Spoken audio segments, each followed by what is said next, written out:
आप देख रहे हैं द फुल वॉल्यूम। आपके साथ मैं हूं सुनिधि और आज मैं आपको मिलवाने आई हूं एक खास चीज़ से जिसका नाम है रोबोटिक नर्स नेवी। आइए जानते हैं उनकी टीम से कि उन्होंने कैसे इस नर्स को बनाया और कैसे उनके दिमाग में ऐसा कुछ आइडिया आया कि इसे बनाना चाहिए। तो आइए बात करते हैं।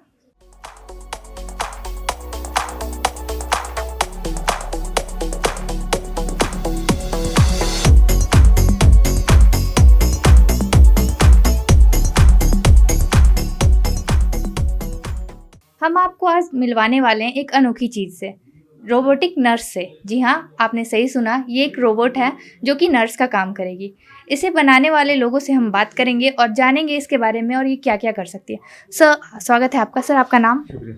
अमित कुमार सिंह। सर, आपका नाम? अभिषेक झा। सर, सबसे पहले हम ये जानना चाहेंगे कि आपके दिमाग में ये आइडिया कैसे आया कि कुछ ऐसा निर्माण करते हैं? बेसिकली कोरोना काल में हमने देखा है डॉक्टर्स की मजबूरियों को। वो पसीने से भीगे हुए रहते थे। उन स्थिति को ध्यान में रखते हुए और डॉक्टर्स की जो भारत में कमी है, हर 12,000 पेशेंट पे, हर 12,000 लोग पे एक डॉक्टर है। तो उस कमी को ध्यान में रखते हुए कुछ ऐसा किया जाए ताकि बूढ़े बुजुर्ग तो सही, एटलीस्ट हॉस्पिटल में जो पेशेंट है सबको एक डॉक्टर तो नहीं कहेंगे, अल्टरनेट नहीं कहेंगे हम उनका, लेकिन उनका एक साथी, डॉक्टर्स का एक हाथ मिल गया उन्हें, एक और एक्स्ट्रा हाथ, जो कि काफ़ी बेनिफिशियल होगा पेशेंट्स के लिए, जिसकी मदद से वो पेशेंट को रिमोटली भी देख सकते हैं, उनकी जानकारी ले सकते हैं। तो ये रोबोटिक नर्स क्या क्या कर सकती है, इस बारे में कुछ बताएं। जी, रोबोटिक नर्स सबसे पहला ये मॉपिंग कर देगी, ये वैक्यूम क्लीनिंग कर देगी, ये सामान को डिलीवर कर सकती है कहीं पे भी। उसके अलावा ये टेम्परेचर देख सकती है and the work of the oximeter, ये पल्स देख लेगी, ये ऑक्सीजन लेवल देख लेगी, ये परफ्यूजन इंडेक्स देख लेगी, ये सारी चीज़ें। और apart from that, in case of emergency high and version में ये ऑटोमेटिक कॉल भी कर देगी कंसर्न डॉक्टर या लोकल गार्जियन को, इन केस ऑफ अगर किसी बूढ़े बुजुर्ग जो अकेले रहते हैं उन लोगों ने इसकी इस्तेमाल कर रहे हैं तो। सर, आपने अभी इसके हायर वर्जन की बात की, तो आपके प्लान में कितने वर्जन इसके बनाने का वो है और उस वर्जन में क्या कुछ अलग होगा और इस वर्जन में क्या है? टोटल 3 वर्जन हम लेके आने वाले हैं। First one is base model, जैसे गाड़ियों में भी बेस मॉडल होता है, तो बेस मॉडल में हमारा मॉपिंग रहेगा, वैक्यूम क्लीनिंग रहेगा, सेल्फ चार्जिंग, तीनों वर्जन में रहने हैं, टेम्परेचर एंड ऑक्सीमीटर थिंग, इतनी चीज़ें बेस मॉडल में हमें दिखाई देंगी। Second one is IoT base, जिसे हम दूर बैठे हुए किसी दूसरे शहर से भी कंट्रोल कर सकते हैं, ऐसी चीज़ें होंगी। थर्ड एंड फाइनल वर्जन ये totally artificial intelligence AI based होगा, जो कि ऑटोनोमस होगा, उसमें किसी भी मनुष्य की आवश्यकता नहीं होगी फॉर कंट्रोलिंग। वो खुद ब खुद रास्ता देखेगा, खुद ब खुद मशीन डिसाइड करेगी कि कौन से पेशेंट की स्थिति अभी नाजुक है या सही है। इन case of emergency messages and voice calling automatically उनके लोकल गार्जियंस तक पहुंच जाएंगे। सर, इस रोबोटिक नर्स को बनाने में कितनी लागत आई और इसे मार्केट में आप किस कीमत पे उतारने का सोच रहे हैं? तीनों वेरिएंट के मैं बता देता हूँ। सबसे पहला हमारा बेस मॉडल है, तो बेस मॉडल मार्केट प्राइस जो हम रखने के वाले हैं ये करीब 1.5 लाख के आसपास होगा। सेकंड वर्जन जो IoT बेस्ड है ये करीब 3 से लेके 3.25 लाख के बीच होगा आसपास। और थर्ड जो हाई एंड वर्जन है ये it will very between 5 to 6 lakh जो AI बेस्ड होगा। सर, अभी आपने कल इसे लॉन्च किया है IGIMS में, तो उस बारे में कुछ बताएं हमें। जी, कल हमें IGIMS में बुलाया गया था, डॉक्टर्स, HOD, डायरेक्टर साहब सबके द्वारा न्योता था कि इसको दिखाया जाए। हम भी प्रेजेंट करना चाह रहे थे। एक्चुअली क्रिटिसिज्म को थोड़ा पॉजिटिव लेते हैं हम जी, कि अब डॉक्टर्स के काम की चीज़ है, उनसे क्रिटिसिज्म मिलना मतलब इसमें हम इम्प्रूवमेंट करने की और क्षमता रखते हैं। तो ये थोड़ा सा हम मायूस भी हैं कि क्रिटिसाइज किसी ने नहीं किया, उनके अनुसार चीज़ें सही थी, तो उसको एज आशीर्वाद के रूप में हम ग्रहण करते हैं। कल काफ़ी बेहतर रहा हमारा IGIMS में एक्सपीरियंस। इवन द जो डायरेक्टर हैं IGIMS के, उन्होंने काफ़ी अप्रिशिएट किया इस चीज़ों को, और कुछ ऑर्डर्स भी हमें मिल रहे हैं धीरे धीरे। इवन IGIMS के डॉक्टर्स के अलावा भी काफ़ी जगह से फ़ोन कॉल्स आ रहे हैं कंटिन्यूसली, तो उसमें भी देख रहे हैं अब धीरे धीरे। This is not for a person, not for me, not for him, not for the team, this one is for the country, this one is for the Mankind.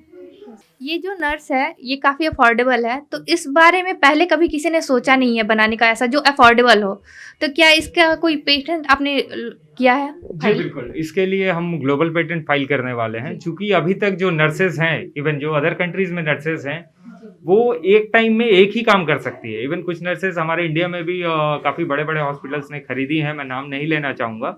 Costing उनकी 15 से 20 लाख तक आती है, और काम बस single for the single purpose. जी तो अगर हम केवल डिलीवरी की बात करें तो we can make delivery robot also, और उसे हम as a normal delivery man की तरह यूज करेंगे, बट उसकी कॉस्टिंग, चूंकि ये आत्मनिर्भर भारत और मेक इन इंडिया के अंतर्गत है, जी तो कॉस्टिंग 15 से 20 लाख बाकी रोबोट्स की आती है with single point of work. जी इसमें कम से कम 5 से 6 काम हो सकते हैं, काफी अफोर्डेबल, इवन 1/3 प्राइस में as compared to other countries. तो ये एक काफी फायदेमंद चीज है भारत के लिए, और मेक इन इंडिया के तहत है, बिहार स्टार्टअप से हैं, जी तो थोड़ा चीजें बेहतर हो जाएंगी। सर, आपको गवर्नमेंट का सपोर्ट किस तरह से मिला इस नर्स के लिए? जी, गवर्नमेंट एंड से हमें पूरा R&D फैसिलिटी हमें मिली, लैब प्रोवाइड किया गया, इवन फंडिंग भी हमें गवर्नमेंट करने वाली है, जितनी जल्दी हो जाए, डॉक्यूमेंट्स वगैरह अंडर प्रोसेसिंग है। जी बाकी अभी फिलहाल हमने खुद से जितना हो पाया था उस हिसाब से हमने इसको रेडी किया। कुछ चीज़ें उपलब्ध नहीं हो पा रही थी, इवन बिहार में भी जो चीज़ें हैं वो काफ़ी छोटी थी, जिसकी वजह से चूंकि बॉडी हमें 3D प्रिंट करके बनाना है, जी तो वो चीज़ें उपलब्ध नहीं हो पा रही थी, तो वो हमने खरीद ही रहे हैं हम। होपफुली हफ्ते 10 दिन में आ जाएगा, तो फाइनल जो प्रोडक्ट होगा वो थोड़ा सा और ज़्यादा बेहतर लुक में होगा, जी क्योंकि कहते हैं जो दिखता है वही बिकता है, लोगों को लुक से मतलब रहता है जी ज़्यादातर, तो उस पे भी थोड़ा फोकस हम लोग कर रहे हैं। जी, आपने इसके लुक की बात की, इसके पार्ट्स की बात की, वो पार्ट्स आप कहाँ से मंगा रहे हैं? जी, कुछ पार्ट्स हमने पुणे से मंगवाए हैं जी और कुछ पार्ट्स हमारे कलकत्ता से आए हैं। ओके। अभी इसमें जो हमने अटैच किए हैं, चूंकि चीज़ें हम दे रहे हैं तो बेहतर दें तो ज़्यादा सही रहता है, इंस्टीड ऑफ कि सस्ता दे दिया। सस्ता बनाने के चक्कर में चीज़ों से कॉम्प्रोमाइज़ नहीं कर सकते, और जब मेडिकल चीज़ों की बात है तो वहाँ 0.001% एरर भी मायने रखता है। जी तो उन सारी चीज़ों को ध्यान में रखते हुए हमने पार्ट्स पे काफ़ी जोर दिया, और जो भी कॉस्टिंग लगी है, ये सेंसर्स वगैरह, पार्ट्स वगैरह, ये हमने पुणे और कलकत्ता से ही मंगवाए। सर, तो इसमें जो जो चीज़ें लगी हुई हैं, जो ये काम कर सकते हैं, उसमें अगर कुछ इंसान ऐड ऑन करवाना चाहे या कुछ रिमूव करना चाहे तो वो भी पॉसिबल है या नहीं? जी, बिल्कुल, बिल्कुल, एकदम टोटली ये फुल्ली कस्टमाइज़्ड है। जी अगर किसी को चाहिए कि नहीं हमें केवल मॉपिंग देना है और वैक्यूम क्लीनिंग देना है, प्लस एक सर्विलेंस दे दीजिए कि हमारे घर में फ़ोन कॉल्स लग जाए, जो भी लोकल गार्जियन है, ये उनके लिए, जो कि बूढ़े-बुजुर्ग घर में अकेले रहते हैं, जिनके बच्चे वगैरह उनके साथ नहीं रह पाते बिकॉज़ ऑफ नौकरी या जॉब, जो भी चीज़ें हों, तो उनके लिए, तो उसके लिए वैसा कस्टमाइज़ करेंगे। कुछ हॉस्पिटल चाहते हैं कि भैया बीपी दीजिए, तो उसके लिए हम बीपी का हम इसमें इवन हम आम भी एक इसमें लगाने वाले हैं, ताकि ये चीज़ों को खुद से उठा के रख ले और खुद से प्रोवाइड भी कर दें। जी ये चीज़ें तो रिक्वायरमेंट के अनुसार चीज़ों को हम चेंज कर सकते हैं, कस्टमाइज़ कर सकते हैं, इट्स टोटली कस्टमाइजेबल। सर, ये इसका नाम तो आपने रोबोटिक नर्स दिया है, पर क्या इसे एक घर में नॉर्मल इंसान की तरह, इंसान नहीं कहेंगे, एक मेड की तरह यूज किया जा सकता है? जी, बिल्कुल किया जा सकता है। इसका नाम एक्चुअली सिस्टर निवेदिता से काफ़ी ज़्यादा इंस्पायर्ड है हम लोग, और उन्हीं के नाम पे निवी, दिस इज़ 1.2 जी फर्स्ट वर्जन हमारा पहला प्रोटोटाइप है। और एज अ मेड क्या कहिए, एज अ असिस्टेंट आप कह सकते हैं इसको। जी मेड थोड़ा सा शब्द सही नहीं लगता है जी मुझे, तो एज अ असिस्टेंट कहेंगे घर के लिए, जो कि झाड़ू भी कर देने वाली है, पोछा भी कर देने वाली है, टाइम से दवाइयाँ भी देने वाली है, जी। In case of emergency local guardian और डॉक्टर्स को इन्फॉर्म भी करने वाली है। सर, आपसे हम ये जानना चाहेंगे कि ये जो आपने प्रोजेक्ट शुरू किया, ये कब तक मार्केट में लॉन्च हो जाएगा? ये इसका पहला वर्जन जो है, जी। जो बेस वर्जन है, वो इस मंथ के एंड तक लॉन्च कर देंगे हम लोग मार्केट में। जी और उसके बाद हम लोग सेकेंड वर्जन और थर्ड वर्जन पे अकॉर्डिंगली वर्क करेंगे, और होपफुली विद इन 2 मंथ्स जी हमारे सारे वर्जन मार्केट में लॉन्च हो जाएंगे। अभी आपके पास कितने ऑर्डर्स आए हुए हैं इस नर्स के रिलेटेड? इस नर्स के हमारे पास कुछ ऑर्डर्स अभी आए हुए हैं, जी और कुछ इसके साथ इसका हमारा एक बाय प्रोडक्ट है मॉपिंग रोबो, जी। उसके भी कुछ ऑर्डर्स आए हुए हैं, जी। और अकॉर्डिंगली हम लोग काम कर रहे हैं। तो 3D प्रिंटर आ जाने के बाद जो इसके बॉडी पार्ट्स प्रिंट हाँ होंगे, वो उसमें क्या कुछ अंतर देखने को मिलेगा अभी जो पार्ट है उससे? अंतर आप देखेंगे तो वेट कम हो जाएगा, जी और अभी क्या है, उसमें पीसीबी फैब्रिकेशन भी करना होगा, तो उसके लिए डिज़ाइन हमारा परफेक्ट होगा, जी। और ये बिल्कुल कॉम्पैक्ट होगा। थैंक यू सर हमसे बात करने के थैंक लिए। You so much. सर, हम आपसे एक बात ये भी जानना चाहेंगे कि कोई छोटा सा भी इन्वेंशन होता है, उसमें एक टीम की ज़रूरत पड़ती है। आपके टीम में कितने लोग काम कर रहे हैं? जी, बिल्कुल, इसका मैं जवाब सोच ही रहा था, सवाल सोच रहा था एक्चुअली, एक्सपेक्ट भी कर रहा था। कहते हैं अकेले चना भाड़ नहीं फोड़ सकता, अकेले के बस की कोई बात नहीं होती है, और हम खुद को लकी मानते हैं कि we have one of the best team out of Bihar.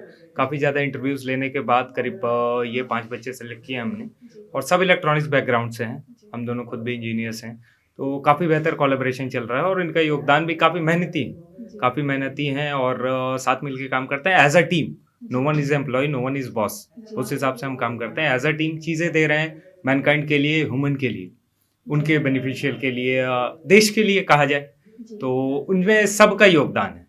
किसी एक का कहा जाए, एक का ये है, मेरा है या इनका है, तो किसी एक के बस की बात नहीं है। सबका योगदान बराबर का रहा है इसमें। तो ये एक रोबोनिवी एक टीम वर्क है। जी बिल्कुल, एकदम पूरी टीम की ये मेहनत है और पूरी टीम को ही इसके साथ मैं बधाई भी देता हूँ कि चलिए सबके साथ मिलकर के हमने ये बनाया है। अकेले की बस की बात ऐसे भी कुछ होती नहीं है। हमें बहुत खुशी है कि आपकी मेहनत रंग लाई और आपकी ये मेहनत और आगे बढ़े और अच्छी तरक्की करे। हमारी शुभकामनाएं आपके साथ। बहुत बहुत शुक्रिया, बहुत बहुत शुक्रिया आपका। तो आइए जानते हैं पूरी टीम से कि किन्होंने किस चीज़ पे नेवी के वर्क किया है। तो मैम आपका नाम? मेरा नाम खदीजा सिराज हुआ। जी, आपने नेवी के कौन से पार्ट पे वर्क किया है? मेरा पार्ट जो था वो था वॉइस मॉड्यूल और आइज ब्लिंकिंग का था, तो वो 2 काम मैंने किया है। Thank you. मैम आपका नाम? मेरा नाम रितु कुमारी हुआ। आप इसके किस पार्ट पे वर्क कर रही हैं? मॉपिंग और वैक्यूम पे। Okay, thank you. सर आपका नाम? राहुल कुमार, आपने इसके किस पार्ट पे वर्क किया? बॉडी फैब्रिक पर। जी, और इसका बॉडी हम लोगों ने डिज़ाइन, सर ने जैसे बताया उसको हम लोगों ने डिज़ाइन करके उसको यहाँ पर प्रेजेंटेशन किया है। Okay, thank you. सर आपका नाम? शेखर, आपने इसके किस पार्ट पे वर्क किया? जो उसके में टेम्परेचर सेंसर लगा हुआ है जी। और जो उसके ऑक्सीमीटर मॉड्यूल लगी हुई है उसके ऊपर मैंने काम किया है। Thank you. सर आपका नाम? विकास कुमार। आपने इसके किस पार्ट पे वर्क किया? पीसीबी डिजाइनिंग इसका किया है। सर वो क्या होता है, हमें जरा डिटेल्स में बताएं। हाँ, पीसीबी डिजाइनिंग वो होता है, मतलब जैसे सभी सामानों को फैब्रिकेट करना है एक जगह, जी, ठीक है। टोटल सामान जैसे आपका जो भी हो गया, ड्राइवर वगैरह हो गया, जो भी हो गया, आर्डिनो हो गया, सब एक ड्राइवर पे सेट करके डिज़ाइन करके इम्प्लीमेंट किया था। Okay, thank you. अभी आपने देखा एक नए आविष्कार को जो कि बिहार में किया गया है। इस वीडियो में यहीं तक और आप देखते रहें द फुल वॉल्यूम। धन्यवाद।